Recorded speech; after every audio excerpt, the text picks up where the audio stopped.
Yo, what's going on, everybody? Welcome back to Heavy Metal Devils, and this is the match preview for Manchester United versus Arsenal tonight at 10 o'clock in New Jersey. It's a preseason game. It's going to have some new faces. It's going to be a very, very exciting game. We're going to talk a little bit about both teams, go through the predicted lineup we might see for Manchester United, and then do a little bit of a match prediction at the end. But just before we do, don't forget to hit that subscribe button. Let's get to 600 subs. I know we can do it real soon with all your help. I thank you so much. Anyway, let's start with talking about Arsenal. So we all know Arsenal have spent, I think, just over 200 million already this offseason, buying the likes of Declan Rice for 100 and something million pounds. I think 105 million pounds. They got Jurrien Timber from Ajax. They also got Kai Havertz as well. A lot of big upgrades there. I don't know actually if they've improved the team. I'm not sure why they actually got Kai Havertz. Definitely understand why they've gotten Declan Rice and Jurrien Timber. I think those are great additions to the team. It's going to be interesting, though, to see if Declan Rice can handle that workload by himself. I'm not too sure just yet, but only time will tell. Kai Havertz, I have no idea what they're doing buying him. We'll see what they do with him. All I can hope that with Kai Havertz is that they only feed him crosses. He can only take volleys. And if you know what I'm talking about, or if you don't know what I'm talking about, go and type in Kai Havertz. I think it's like the challenge they did in the MLS challenge. It is absolutely hilarious. So let's only hope that they just keep feeding Kai Havertz volleys and volleys, because he'll never score, to be honest. But anyway, Declan Rice and Jurrien Timber, great additions. I expect them to feature in the match tonight. I expect both teams to go out with a fairly strong lineup for the first half and then make some changes in the second half as usual.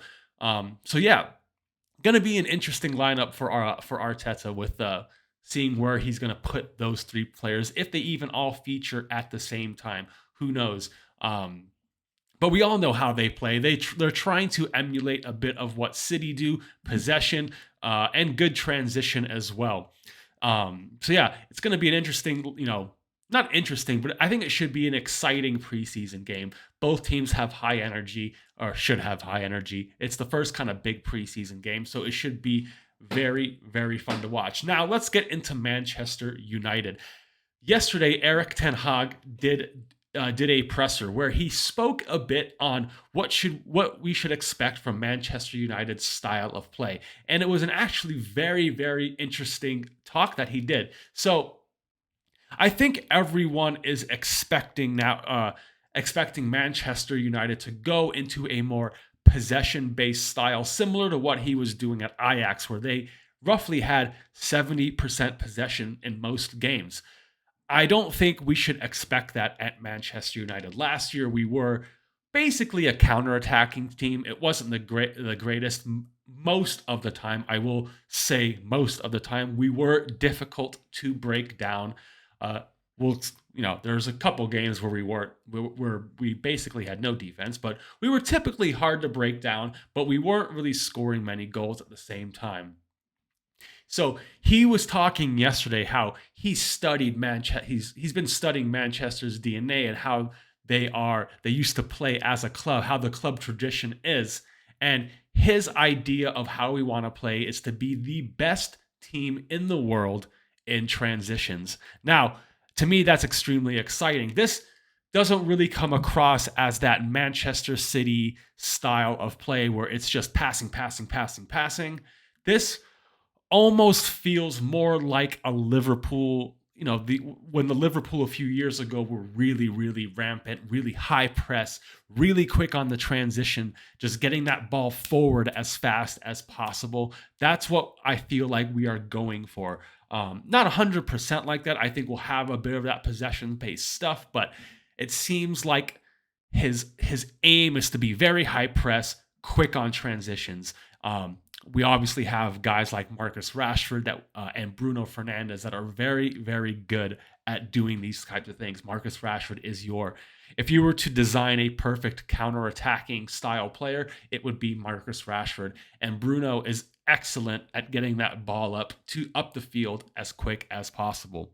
It might not always come off, but when it does, it's absolutely beautiful. So that's coming from Ten Hag. He really, really wants to just annihilate teams on the transition. Absolute quickness and perfection on the transition. So that's going to be extremely exciting. I'm hoping we're going to see some of that in today's game, or I should say tonight's game for us. I'm not sure how much time he's had so far to work with the team. They've been back, I think, since Saturday. So about a week. So he's had a bit of time to drill what he wants in now. Now that we've brought in another midfielder like Mason Mount, but I know we have a lot more to do. I'm not sure. I don't actually think Onana has really trained with anyone yet. He may have just flown in last night or maybe even early this morning. We'll get into if I think he is featuring in this game.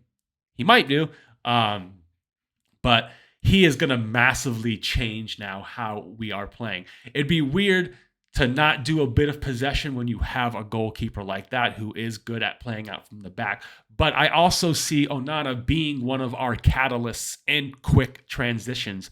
If he is so good and accurate with the ball that he can quickly scoop the ball up, find Marcus Rashford, and ping one over the top. I expect to see things like that very, very, very often this season. Loads of Onana to Rashford, Onana to striker, let's say Rasmus Højlund, Onana to even maybe Bruno over the top, Antony over the top. Expect a lot of that. Not just him passing it to Casemiro or throwing it through the middle for a 30 or 40 yard pass. Expect big lobs over the top, right to Rashford, right to our striker.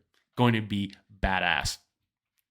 But yeah, so that's what I'm kind of expecting from the game today. I'm expecting a bit of what Ten Hag has mentioned in his presser yesterday about what he wants to see from the team and how he wants us to play.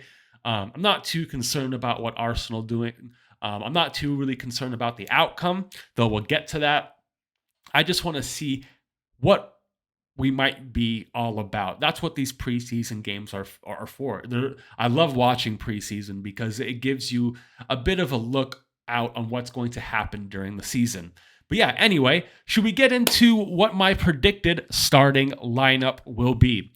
So in goal, I have Andre Onana starting this game. So I'm not sure how much fitness a goalkeeper really needs to get into goal just to play 45 minutes. I would expect 45 minutes at least from Onana, maybe 60. And just to get our players a bit used to how he plays. It's going to be throwing him into the fire a bit, but it's a preseason game. It's really not that big of a deal. And it's good to get our players used to how Onana plays and Onana used to how our players play. So I see him featuring.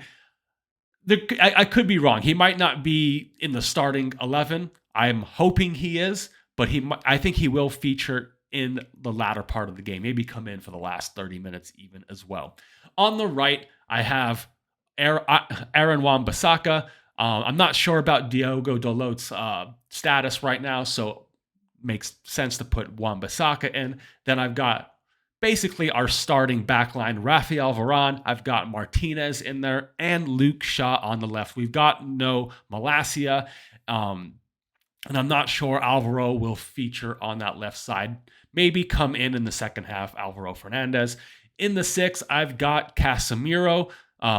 I've got Bruno, and I've got Mount in the midfield. I want to see how those three can start blending with each other, how it works. They've only had about a week of playtime with each other, but let's get them in and let's get them used to each other. That is a really, really exciting midfield. I'm pumped up about that. So here's where it kind of gets interesting. So this has been basically what I expect our first team to be. Maybe Wan-Bissaka switches out for Dalot occasionally. I think they're both first team players. But here we go. On the top. I've got Marcus Rashford down the middle. We don't have a striker, and I think Marcus will fill in at the moment and during the season when our striker needs a rest. On the right, I have gone with Amad Diallo. I want to see how he plays with our first team. I'm benching Jadon Sancho at the moment. I'll have him come in during the second half, but I just want to see if Amad Diallo is to stay and make the first team. This is his chance. I want to see him play with the first team. That's why I have him in this starting 11. It could happen, it might not. It could very well be Sancho or even Garnacho in that spot or on the left, but I've gone with Amad Diallo on the right. Now, on the left, we've seen this the other day, and he actually looked pretty decent, and I just want to see a bit more of this, and I think maybe Ten Hag would like to see a bit more of this as well, and that's Antony on the left. I think having a striker, a proper striker down the center, will massively improve Antony on the left or right. On the left, he loves that left foot, and he can easily whip in a beautiful cross for our striker. I don't expect him to start on the left this season. That's going to be Marcus's spot for the most part when we do get a striker in, and Garnacho. But I just want to see how this works. It could work. Who knows? This is preseason. I just want to see how things work at the moment. That's what I'd like to see. That's what I actually am expecting to see. It could be Ahmad and Antony switching spots. We'll see. But I want to see those three up front. I want to see Amad Diallo play with our first team just to see how he fits in, how comfortable he is.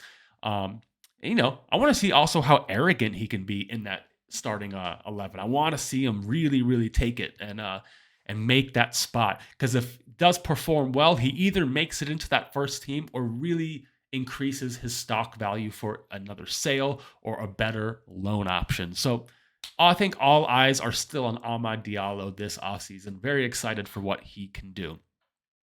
But yeah, let's get into what the score could be. I'm expecting a very cagey game. I don't think it's going to be extremely open. I don't know if both teams will really go for it. It is a kind of a rival game. I'm expecting a 2-1 to Manchester United. Let's just say that. Let's keep it not too high score. So I want to see Rashford score. Again, I love seeing Rashford score. Always want to see him score. But I'd also like to see Mason Mount bag his first goal for Manchester United. I could care less who scores for Arsenal, but yeah, 2-1 to Manchester United is my score prediction. Let me know your score predictions down below. Who would you like to see feature in this game as well? Comment below. That's all I'm going to have for you. I will be doing a live stream watch along. Feel free to come. I'll start about at 9:45, about 15 minutes before the game starts. So feel free to stop on by and watch the game. Talk to me. I have some cool stuff I wanted to show, some memorabilia. Why not? I've got a cool Manchester United versus Arsenal ball back there from a game a while back. I got some interesting stuff. So if you want to come by, say hello, say what up. I would love to chat with all of you. But for now, I'll see you all on the next one. Later.